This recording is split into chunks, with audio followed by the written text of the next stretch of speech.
Thunderblunt has been leaving comments on a lot of my videos, and he's my friend now. We've been friends for like 6 months, and I usually don't call people that I meet through the internet friends, but he's like a pretty good friend. I got to know him pretty well. I've had a lot of cyber friends, but I've never really had a friend that I've met cybertronically. There's a big difference, because cyber friends, you really don't know them too well. Like, for instance, the cyber friends that I have for computer programming, I don't know them too well. We just talk about programming. But when you talk about altered states with somebody, even cybertronically, you really get to know who the person is. It might be a bit less efficient than meeting somebody in real life, but it does work. You can get to know somebody this way. And I got to know Thunderblunt sufficiently enough to look him up in the astral plane. So I looked up his ident, and I was in locale 2, and I slowly faded into locale 1. This is the first time that I transited from locale 2 to locale 1 in a controlled way.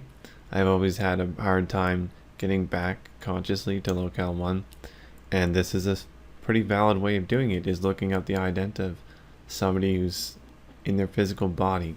I tried looking up myself. I've tried thinking about my physical body. I tried returning to my home, and none of those things worked, because I've always wanted, well, I don't always want to do this, but I often want to get back to locale 1 to do remote view tests, because remote viewing is valuable in this world. It offers itself to prove and can be quantified. The key thing to remember is that if you want to find somebody astrally, you have to have a strong ident on them. You actually have to know them somewhat. With controlled remote viewing, I'm sure you don't really need to know much about anything to look up stuff, but that is a skill that I have yet to learn, nor am I too interested in it. It's just not fun like astral projection is, where you fully physically dissociate.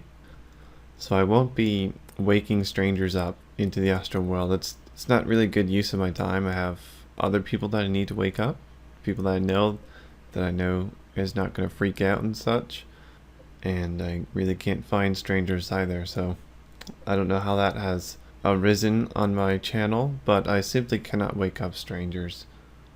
Me and Thunderblunt have been trying to do a bunch of experiments for a couple months now, and I was able to remotely view his living quarters, and I saw his flat, short, squarish black couch and some other details, but the couch was the thing that I got dead on, and it was not like a perfect remote view, but it's extremely improbable that I just guessed this right. It actually is really hard to remote view with astral projection. You're really not supposed to dissociate from the physical body, and you're supposed to be able to report back or jot things down in real time. But I really like flying around.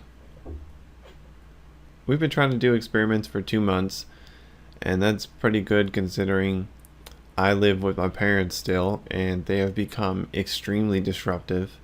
They're just getting louder and louder, and they got a golden retriever puppy, which is always like destroying things and barking. So altered states is very hard for me right now. When I move out, it should be pretty accelerated though, and I'm looking forward to it. And that's it. See ya.